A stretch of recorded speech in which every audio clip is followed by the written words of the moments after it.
this history of foreign invaders, we discussed something about successful invaders list. In that, Mohammad bin Qasim is the first, then Mohammad Ghaznavi is the second. The third one we are talking, that is of Mohammad Ghori. He was also belonging to Turki race. Now you are aware, Turk means what? People staying beyond Afghanistan, towards north or northwest of Afghanistan. Whatever territory is there, that is called as Turkestan. So basically, this Mohammad Ghori was Turk, but he was ruler of this Afghanistan territory. And then he was having concept in mind that he was considering Mohammad Ghaznavi as his idol. And for that purpose, he decided to carry out attack over India. Mohammad Ghaznavi has declared war against idolater. Similarly, Mohammad Ghori also decided to carry out attack and raid India in this way. But in all earlier attempts, he was not having any success. He reached till Gujarat, he reached till parts of Rajasthan, but he was not having success. He was defeated by King of Gujarat.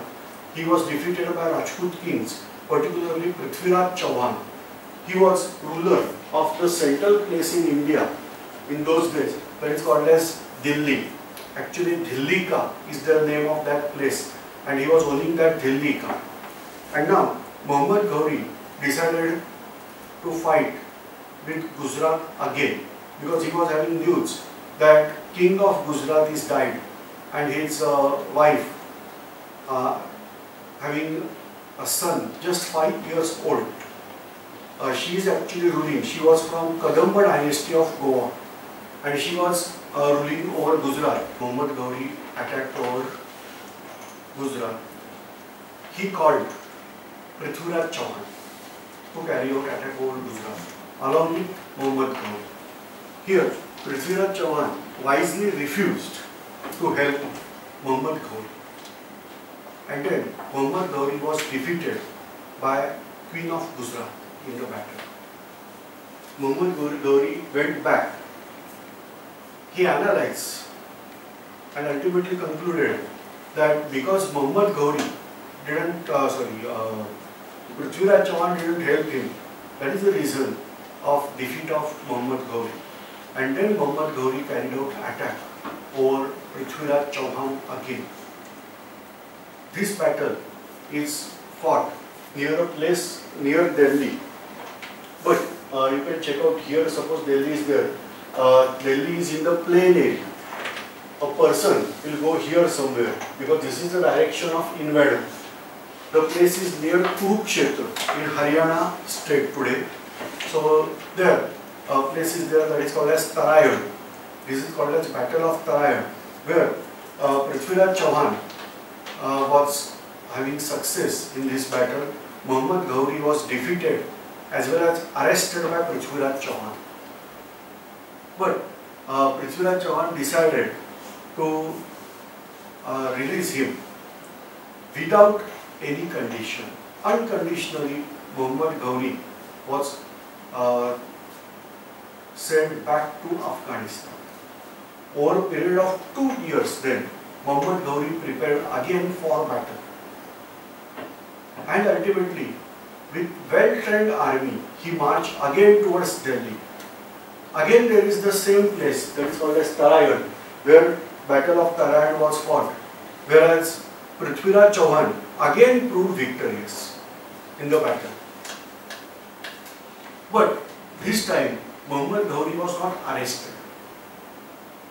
And then Mohammad Ghori asked him that we'll do treaty tomorrow. Let us take rest now because both of us are tired and armies are also tired. During night time, Mohammad Ghori again carried out attack over Prithviraj Chauhan. And this time Prithviraj Chauhan was arrested and battle turned out. This is the way Mohammad Ghori got success in the battle. So this is not that Mohammad Ghori was brave.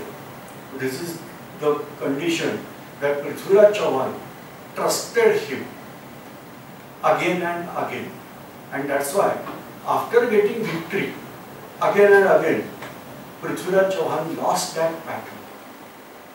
But this is not a sport actually. This is battle, and ultimately Prithviraj Chauhan paid that fees through his life.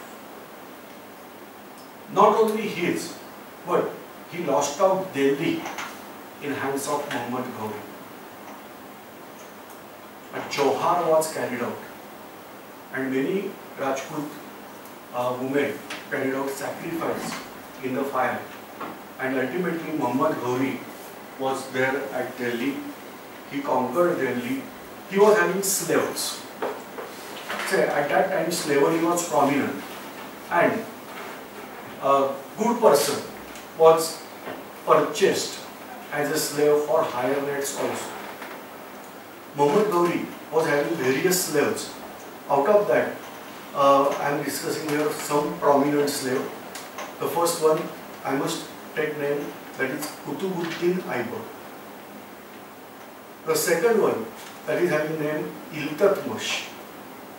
Third one, that is having name Bakhtiyar Khilji. And fourth one, having name Yarduz. So totally we have to take name of 4 slaves in case of Muhammad Ghori. What are they?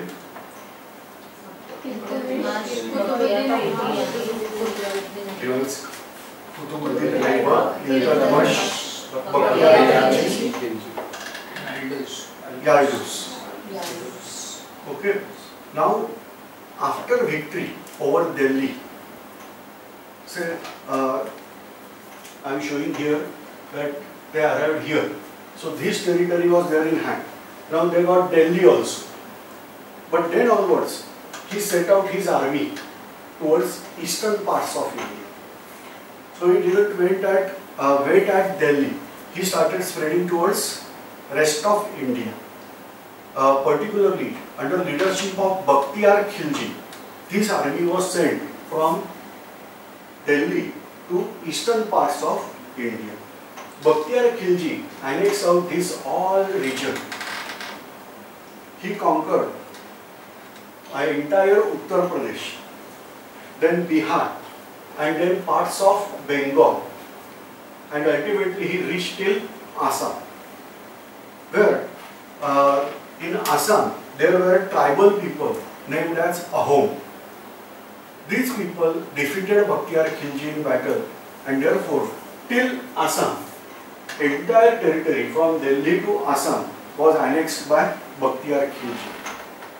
In this journey, he went to a world famous university in those days, that is called as Nalanda University, which was badly destroyed by Bakhtiyar Khilji.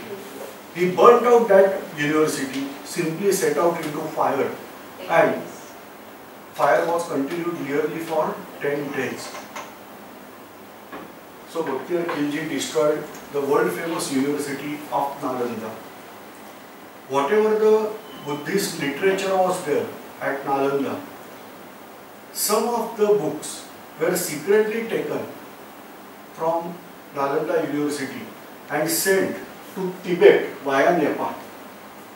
And that's why some of the books or Buddhist literature, which is not actually observed in India, but that important Buddhist literature is available in Tibet. This is the reason, because Bakhtiyar Khilji attacked this territory, and that's why this university is lost out. So this way India lost out its second important university. So first important university from Indian side, that was Takshashila University, that was destroyed by Huns, whereas this university, this is called as Nalanda University.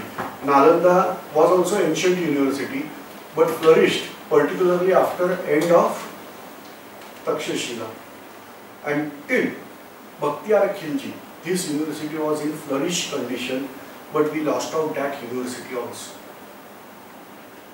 After that, this empire that was there from all these territories, so Punjab, Haryana, Delhi, parts of Rajasthan also, and this.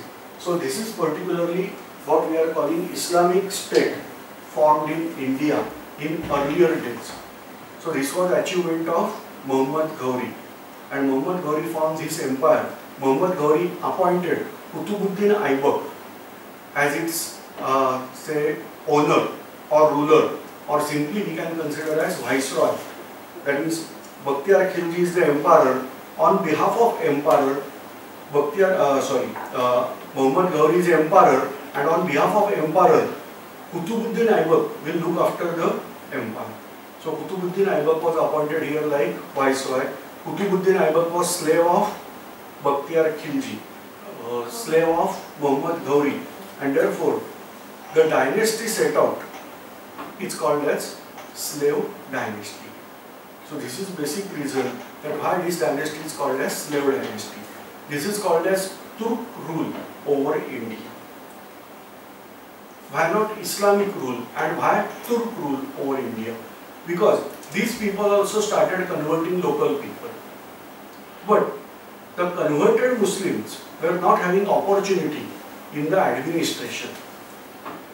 Administration was there in hands of only Turki Muslims. And that's why this rule is called as Turk rule over India.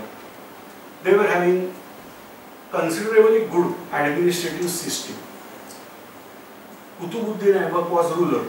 Under him there was a council. Council is also consisting of all Turk rulers, Turk people. Now, they enforce people to convert their religion. They forced many people to accept Islam. Some of them accepted it. Some of them accepted because India was divided into castes also. And basically so-called lower caste people, it is said that some of them were harassed by upper class people and therefore they accepted Islam. Many times people accepted Islam for getting benefit from royal family. Many times people accepted Islam just because they were forced to do so.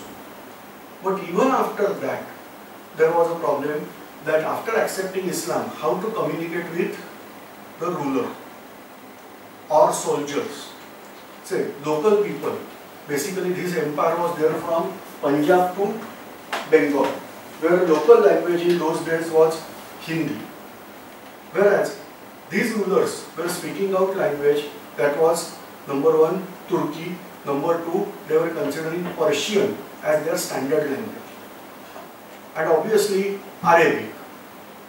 And so, there was mixture of language. This is called as Urdu.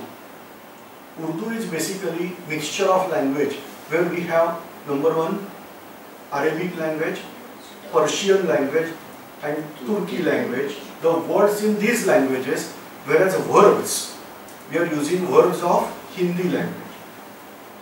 This way a language came into existence. This is called as language used in camp. For that purpose, the word is there that is called as Urdu. In Turki language, Urdu means camp. The language of camp, that is called as Urdu. But keep in mind, these people were not having administrative language as Urdu. The administrative language was either Turki or Persian. So these languages they use as administrative languages. Now, after returning back to Ghazni, or after returning back to Afghanistan, Muhammad Ghori died. It is said that he was assassinated. Some of the books, like Rajput books are there, they are called as Raso Granth. In Prithviraj Raso, it is mentioned that he was executed by Prithviraj Chauhan only. But historians are not ready to accept these facts. Whatever discussed in Prithviraj Raso, they are saying this is not with history. This is something we can say hyperbole-like parts are there. But according to Prithviraj Raso, Muhammad Ghori was executed by Prithviraj Chauhan, and then then Prithviraj Chauhan was also executed. Some stories like that, but we are not going in that depth. So first thing, it is said that Muhammad Ghori died there. After death of Muhammad Ghori, Qutbuddin was freed from his slavery, but still he continued to rule, continued to get conceived as slave only, slave of Muhammad Ghori, and that is called as slave dynasty. Qutbuddin Aibak first consolidated his empire. Another important name, task we are connecting Qutbuddin Aibak's name, that is the construction of Qutub Minar. It is said that there was a Vishnu Stambha, and there Vishnu Stambha is converted into Qutub Minar. Some people are saying that no, Vishnu Stambha is separate and Qutub Minar is separate. You can find out various Hindu symbols and all that on Qutub Minar. It is said that Qutub Minar is constructed after destroying various temples. That parts were used to construct Qutub Minar. We don't know exactly, but Qutub Minar, it is given in history that Qutub Minar was started Qutub Minar's construction was started during Qutbuddin Aibak's rule. Later on, after death of Qutbuddin Aibak, another slave of Muhammad Ghori got power. His name, that is Iltutmish. So this was second ruler of this dynasty came into existence. His name is Iltutmish. After death of Qutbuddin Aibak, Iltutmish was there on throne, and at that time important international incident occurred. So you are aware that beyond this India there is China, here properly Tibet, then China, and to the north of China there is territory that is called as Mongolia. There desert is there that is called as desert of Gobi, but in properly Mongol language we are calling desert word as only Gobi. So that desert like land is there. Actually you are aware that is steppes, the grassland that starts from Ukraine in the west side, and from Ukraine to Mongolia it is continued. From Ukraine to Mongolia, its height also, the height of grass decreases as water in the soil also decreases, the height of grass also decreases. So in Mongolia, it is either small grassland or many times we are calling that as cold desert. To the north of Mongolia, there is taiga region, that is forest region, conifers are there. Now, Mongolia was not having any city. People living over there, they were only nomadic people. They were having tribes and all that. We are aware when we discuss something about Hun people in old days. So they are now, we are instead of calling them Hun, we are calling them as Mongols. And out of that, one person named as Taimujdin, he was there. He united Mongol people and he gathered vast Mongol army, the warrior clan Mongol army that was gathered by this person named as Taimujdin. This Taimujdin then marched towards eastern part and he occupied territories of China. He occupied Beijing or Peking and he coronated himself there as a king of China. I am pronouncing wrongly as China, the pronunciation is Qin. And then he entitled himself as Chinggis Khan. We are calling wrongly as Genghis Khan, the pronunciation is Chinggis Khan. The meaning is overlord of the world. He was not a Muslim person. He was following a religion that is called as Tengri. Khan is word that is considered as Lord. So that's why he was entitled himself as Chinggis Khan.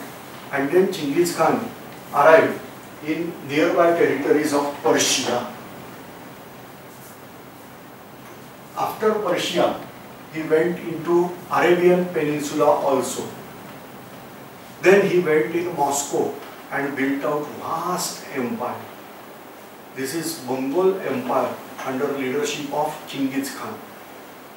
In return journey, they arrived here again at Afghanistan. After death of Muhammad Ghori, his another that is a slave named as Yarduz, he was ruling over there. Now Yarduz was threatened by Chinggis Khan, whereas Yarduz was there in hope that he should help by Iltutmish. Iltutmish wisely refused to help Yarduz, and ultimately Chinggis Khan went back to Mongolia, but Yarduz was not helped by Iltutmish, and so Chinggis Khan sent letter to Iltutmish by congratulating, and he said that you are a wise diplomat. Why wise and diplomat? Because he didn't help his enemy for that purpose. And Chinggis Khan returned back to Mongolia. Then he constructed first city in Mongolia, that is today's capital of Mongolia, that is called as Ulaanbaatar. After death of Chinggis Khan, his vast empire divided, split out into different territories. We are calling them as khanates. And then Mongols started invading India afterwards. Now here, Iltutmish was ruling over India. The first important task achieved by Iltutmish, that was completion of Qutub Minar, which was started by Qutbuddin Aibak, that was finished during his rule. Consolidation of empire, that is another task. Protection of that empire, another task. He was having many sons, but according to him, he said that my sons are not capable for ruler. Instead of that, he trusted in his daughter named as Rajia. After death of Iltutmish, she became ruler of this Islamic empire in India, or Turki empire in India. Her name is considered as Rajia Sultana, as she was, we are saying female, so we are using word instead of Sultan, we said as Sultana. So this was Rajia Sultana. She ruled over Delhi Sultanate for nearly 4 years. She was having affair with one African slave. No doubt he was also Muslim, but these Turk Muslims were considering themselves as of higher race and higher class. They opposed this marriage. Ultimately, Rajia Sultana was dethroned. But in known history, the first Islamic ruler over India, that is Rajia Sultana, the daughter of Iltutmish. After that, many rulers ruled on Delhi Sultanate. They were basically either son of Iltutmish or grandsons of Iltutmish. They ruled over there. I am not going into much of the detail. The last known ruler here, that is Balban, in the slave dynasty. Balban was having continuous struggle with Mongol riders. Now Mongol invaders, they were coming constantly from Punjab territory, and they were threatening out Delhi Sultanate continuously. One of such Mongol ruler named as Targhi Khan, that Targhi Khan was arrived in Punjab territory. In order to defeat him, Balban sent his son and Wazir. Just earlier days, Wazir betrayed him, but again joined his side. So he was sent for that mission. No doubt Balban was, that Targhi Khan was defeated, but in this battle, Balban lost out his son as well as Wazir. And then onwards, Balban also died out. Balban is last ruler of this slave dynasty. So slave dynasty begins with Qutbuddin Aibak, second important or prominent ruler Iltutmish, then his daughter Rajia Sultana, and then last ruler Balban. So this way we can keep in mind. Now in India, these Mongol invaders are continuously carrying out attack time by time, and they were defeated by these Turki rulers. So this way Turki rulers were there. They protected India for a while, but ultimately Balban lost out Punjab in hands of Mongols. So during rule of Balban only, Punjab was there in hands of Mongol rulers. So this way we lost out certain territories in hands of Mongols, but these Mongol rulers were not Muslim. Till that they were not adopted Muslim religion. So they were Mongols, they were following Tengri religion at that time, whereas Balban was ruling over parts of Delhi and North India. After death of Balban, the ruler was there on throne, that is having name as Jalaluddin Khilji, and henceforth the dynasty is called as Khalji dynasty or Khilji dynasty. The next ruler of Delhi Sultanate, that is named as Jalaluddin Khalji or Jalaluddin Khilji, as discussed in earlier lecture. These Khiljis were also having origin in Turkestan. They were actually Turk, but they were settled out in Afghanistan over centuries, and then they entered in India. And that's why this rule is oftenly referred as Indian Muslims rule. Earlier rule was considered as Turki rule, but this is considered as Indian Muslims rule, or many times it is called as Turco-Afghan family also. So Jalaluddin Khilji was ruler. He started expansionist policy. Several battles he fought with Rajput people. Now here I want to take a little bit diversion, and we are discussing something about Rajput people. Say we discuss history from Alexander's period. You have never heard the word that Rajput. During Alexander's period, we heard the word that is Malav, Shudra, Yaudheya, all these category of people you have heard. Henceforth, Scythian, that is Shak, Kushan, that is Yuchi, Hur, that is Yumnu, like that words were there. But we never heard word here that is called as Rajput. Actually, Sanskrit word is there that is called as Rajaputra. That Rajaputra word is corrupted as Rajput. But when Islamic invaders started coming over here, we are hearing out word here from territory of Rajasthan and nearby territory as Rajput people. And then there is curiosity that who are these Rajput people? What is the origin of this Rajput clan? We don't know surely. I am revising again, we don't know surely. But various historians are having different opinions. Out of that, most probably the Huns and followed by that Gurjar people entered in India. They accepted Hinduism. Many of them accepted Kshatriya clan after accepting Hinduism, and then onwards they are called as Rajput, particularly here. You can check out that after defeat of Huns, particularly after Mihirgul, there was a king, and then they formed dynasty that we are calling as Gurjar Pratihara dynasty. So maybe possible from that these clans must have evolved. Certain references are there. One sacrifice was carried out by one sage on Abu mountain, that is probably Mount Abu, and from that Yajna he created new Kshatriyas for war. So maybe possible, that means what? Most probably this Gurjar Pratihara, Gurjar people, they must have converted into Hinduism and they must have converted into Kshatriya clan, and they are called as new Kshatriya, that means Rajput for war. So this way there were many clans of Rajput people in Rajasthan. Dynasties were also there.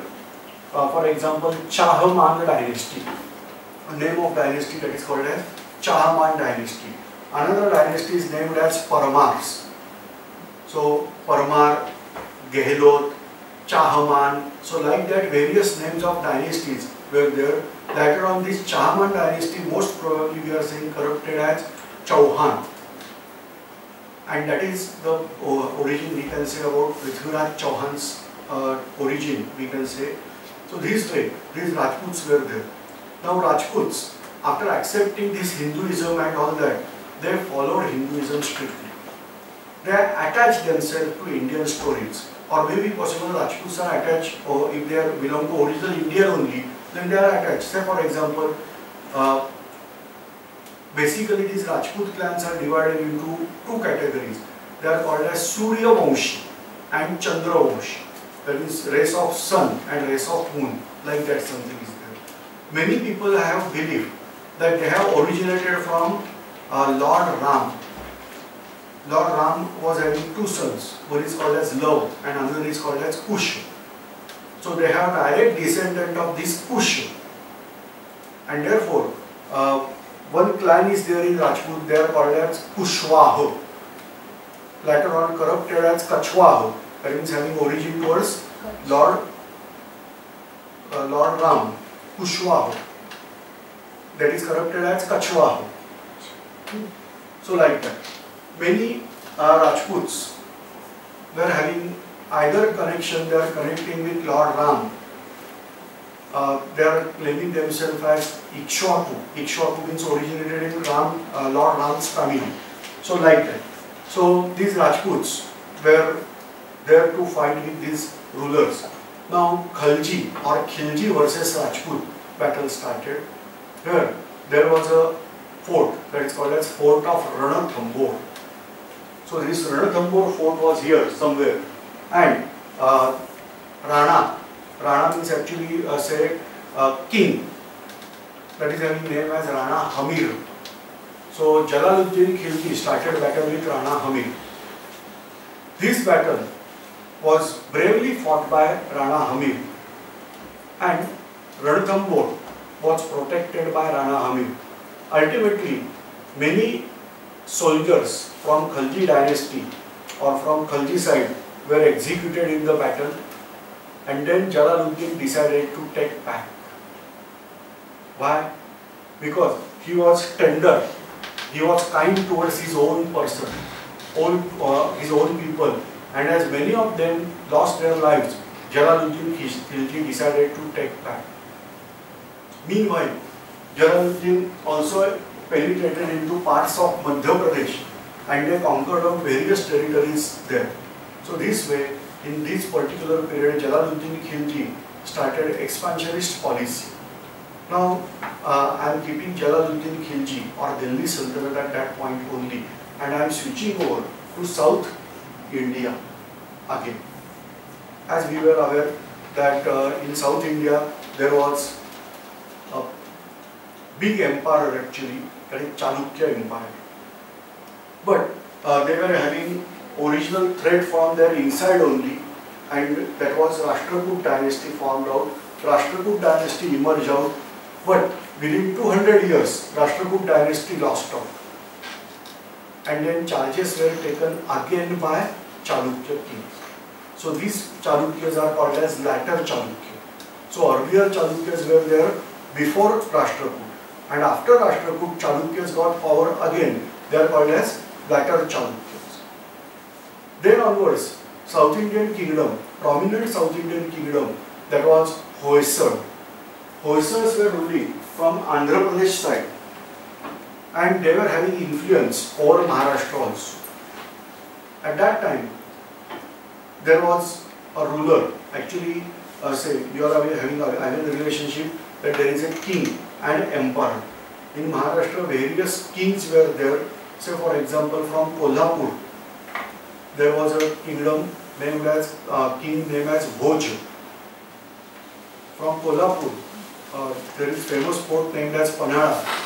That was capital of kingdom named as Shilahar. So this Shilahar kingdom was there. Famous king named as Raja Bhoj from that dynasty.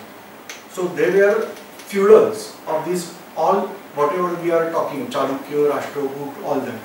Now here, another ruler emerged out, they are called as Yadav.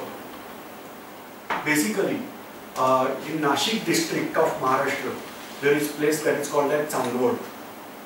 That was capital of these Yadav kings. Then onwards, Yadav declared their independence from Hoysala. Whereas important king in Yadav dynasty that is having name as Bhillam Dev Yadav. Bhillam Dev Yadav shifted his capital from Chandwad to Devgiri. Another place, that is Nashik is somewhere here. From that to central part, he shifted his capital. That is in modern day we are calling an in Aurangabad district, where Pratishthan, that is capital of Satwahan, was there. Nearby only this capital was constructed, that is called as Devgiri. Later on this Devgiri was having another name by ruler, that is called as Daulatabad. Today this area is famous as Daulatabad, but in old days it was having name as Devgiri because here a fantastic fort was constructed, and that's why this fort is having name as Devgiri. It was in those days it was said that world's best fort is Devgiri fort. It's very difficult for a person to conquer this fort. Many fortification walls, trenches, and ultimately when we are reaching till castle, we have to cross out dungeons and tunnels inside that, and then we can reach at the castle. It's very difficult. Suppose you are playing video game, then just to cross out first fortification wall, first level, second fortification wall, bastions, and all that we have to cross, and ultimately series of dungeons we have to cross. Want to observe, we are having connection here, just click on this link, you can observe Devgiri fort here. So that's why this fort was very difficult. So Yadav shifted, that Bhillam Dev Yadav shifted his capital from Chandwad to Devgiri. Now his rule was really a flourishing one. International trade was going at its zenith. You are aware that trade centers were there at coastal line, and fantastic trade was going on. Tremendous wealth was accumulated in his empire. He was tolerant to all religions. No doubt, many temples, that Hindu temples were constructed during his rule. Some conflicts between Buddhist people or Buddhist religion and Vedic religion was going on, but not in the way of sword. In order to convert more people towards Vedic side than Buddhism, they constructed various temples, various caves were constructed, and all that. A style of temple is famous in Maharashtra, that is called as Hemadpanthi temple. Actually, one person is responsible for this, is having name as Hemadri Pandit, and he's constructed many temples, usually erected temple. You are aware there are two categories of temple, rock cut temple and erected temple. So whatever temples constructed during this Yadav period, that is called as erected temples. That means we have to construct temple by using stone. That is called as, that was constructed by this Hemadri Pandit. The word is corrupted as Hemadpanthi, and temples are called as Hemadpanthi temple. Later on this word becomes so popular that even very ancient temples are called as, this temple is Hemadpanthi. I can't call Kailash temple as Hemadpanthi temple. Why? Because that temple was not erected one, number one, and second thing, that was constructed prior to Yadav rule, and so I can't call that as Hemadpanthi temple. So this way various temples were constructed during his rule. And then an incident, that incident was really important, that happened. We'll discuss this in next lecture.